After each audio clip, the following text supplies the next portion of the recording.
Hello, everyone, and welcome to SuttonsDaze. Today, I thought we would have a little chat about canning bread. I have been asked a question quite a bit over the last couple weeks, and it's been due to the fact that another channel recently published a video about canning bread. And so I'm being asked, is it safe? Is it something we should do? Is it something we can do? Is it safe? So this technique comes up every few years in the canning community and in the prepper community. I have been reading and stalking prepper and homesteading boards for decades now. And this just is something that keeps rearing its ugly, ugly head. Now, canning bread to me is kind of a novelty. People go, oh, wow, you can can bread. And my first reaction is, why? Why would you want to can bread? I can't come up with one single good reason to make bread shelf stable in a jar. There are so many other things that you can do for bread. You can stock up on the ingredients, store the ingredients. Don't store the bread itself. It doesn't make any sense, okay? So that right there is my opinion. It doesn't make sense. It's not safe. Now, let me back this up with a few different things. In the description box below, I'm going to leave for you a phone number, and it's to Ball Canning Corporation. And I want you to pick up your phone, and I want you to call them and ask them, are Ball canning jars safe to bake in? Are they safe to put in the oven? And I want you to hear their response, because it doesn't matter what I say. It really doesn't matter what I say. Okay? I want you to call them direct and say, is it safe?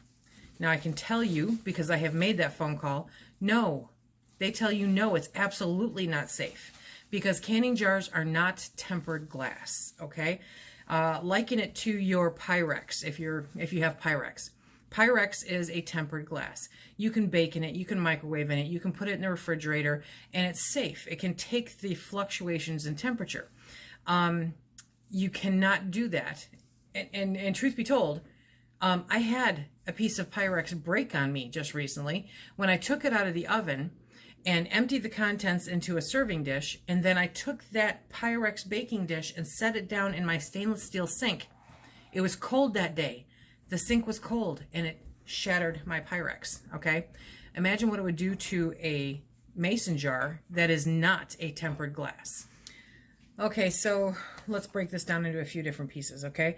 The problem with home canning bread or cakes or quick breads, okay, is that there is absolutely no way to make it safe or sterile. Absolutely no way. It is impossible to do, safe and sterile.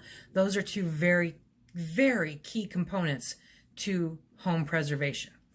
Now, before somebody goes and tells me something crazy like, well, you can buy canned bread at the store, that's absolutely correct. And if you want to spend a few tens of thousands of dollars on the equipment necessary in order to do that, and if you want to have that recipe tested to make sure that it does not provide the perfect environment for bacteria, then definitely do that. Can it at home then, but only then. Okay, they have very expensive equipment and they have very strict guidelines, most of which include adding insane amounts of sugar to the product to help prevent bacteria and make it last. It's creepy and it's wrong. Okay, but botulism needs 4 things. Are you ready? 4 things to grow.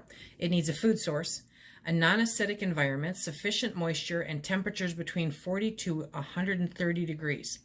All of these are present in the jar. So let me back that up again.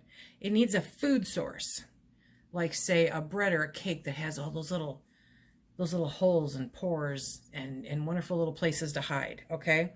It needs a non-acidic environment.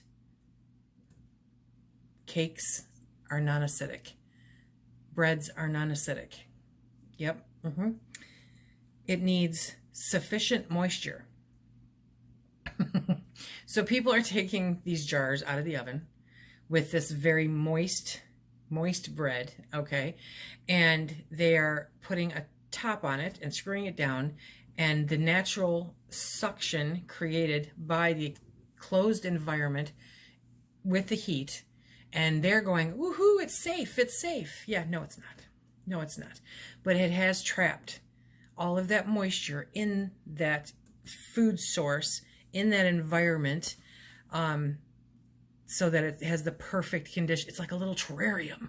It's awesome. It's like its own special little terrarium, okay? And then the temperature between 40 degrees and 130. So it's not too cold so that all of that great bacteria can grow, and it's not too hot so that all of that great bacteria can grow. It's right there in the middle. The perfect environment. You really have created a little terrarium, completely closed off, that creates the perfect little space with the perfect little hidey holes for bacteria and mold and just all that nasty, horrible stuff to hide in zucchini bread, because for some reason it needs to be shelf stable. It's not safe, okay? So for those, you know, like we said, for those of you that say that, well, I've seen it in the stores, you know, you can buy it, don't make it. You can't make it at home safely. You can buy it, but a dime to a dollar says with the amount of FDA recalls that we're getting on food lately, that will be recalled also. In addition to the spores that were already present in the food that weren't killed during the baking, you get little bits that are in there, air with botulism spores, okay? They get trapped in the little cakes, in the little breads, in the little air pockets that are in there.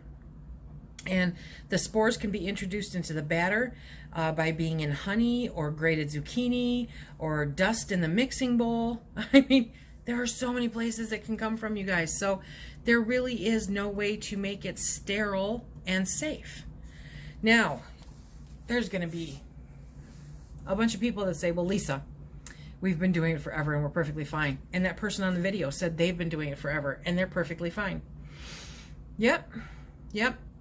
And you could do any number of things. It really is a form of Russian roulette. It really is, okay? Because all it takes is that one time. And if you've ever had food poisoning, if you've ever truly had food poisoning, you know that wishing for death is no exaggeration, okay? I'm talking about you are laying on the floor in agony, sweating, throwing up, stuff coming out the other end. You're incapable of controlling any bodily function, horribly, horribly ill. And if it gets too bad for too long, you end up in the hospital. That's when the CDC gets notified, if then, okay? So for somebody to say that, oh, well, you know, they've only got so many cases of food poisoning from home canned goods that the CDC has, you know, received reports on, it doesn't always get reported. It does not always get reported. But this can kill you. And if it doesn't kill you, it's going to make you wish you were dead. It is absolutely the worst feeling in the world. But I can tell you, botulism is deadly. There are people that die from it. And the older you are, the younger you are, the less healthy you are, the more likely it is to do more damage.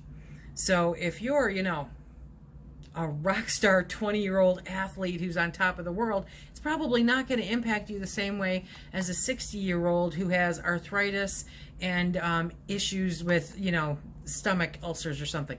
It's not going to be the same thing. It's not going to react the same way. It could kill you.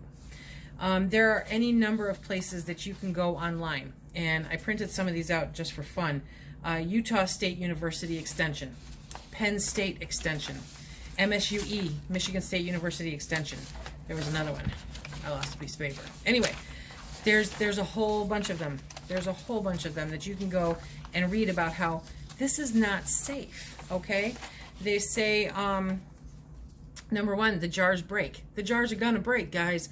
If they don't break during that baking process, then you could destroy that jar for a future canning process. If your jars are suddenly exploding on you in the canner, it's because they've been used in a way that they're not supposed to be used.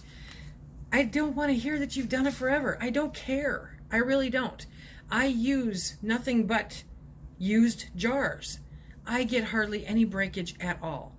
I think I've had 3 jars break in the last 6 years, okay?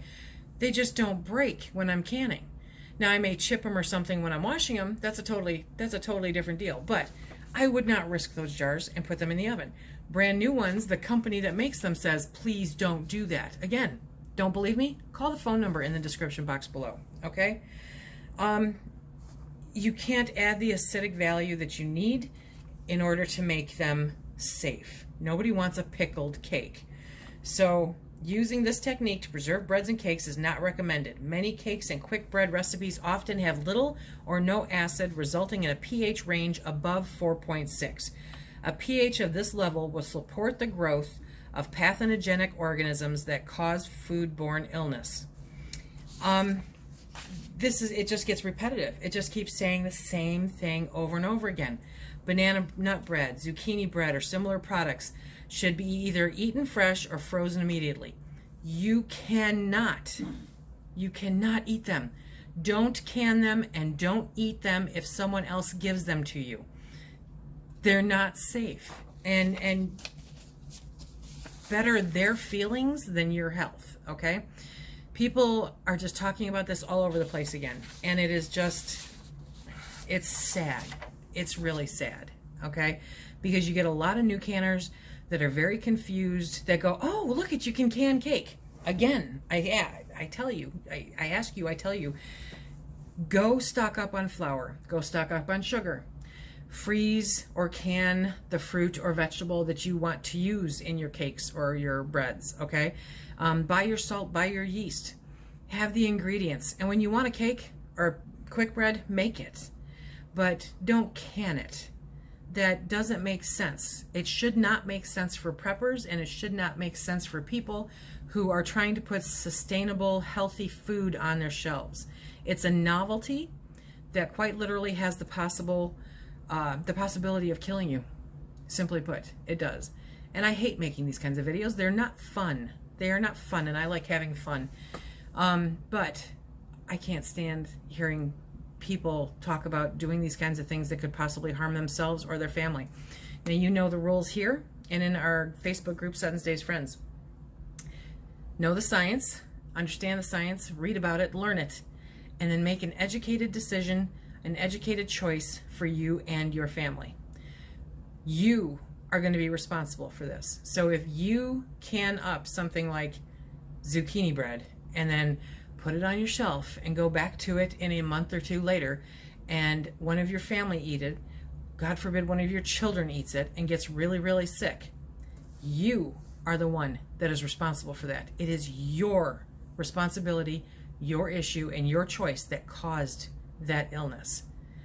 Is it worth it? Is it worth it for the convenience of sticky bread in a jar? It just doesn't make sense. It doesn't even sound good, okay? So be safe. The rules are there for a reason. The science is there for a reason. The end product, if it's a novelty, you know, that's one thing. You're legitimately, no solid, good prepper cans bread and puts it up in their pantry for long-term storage. It's nonsensical. It really is. And I hope that you take a few minutes to do some research, to make some phone calls. Call the National Center for Food Preservation. Call Ball Canning and ask them about their jars. If you want to bake bread, do it in a bread pan. If you want to save it for later, slice it up and put it in the freezer. Don't can it. Don't bake it in your canning jars.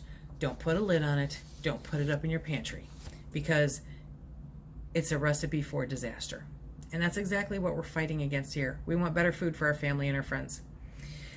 If somebody makes it for you, duck and run, okay? Sorry, this wasn't as lighthearted as normal. We will be back very, very shortly in a day or so with a new canning recipe.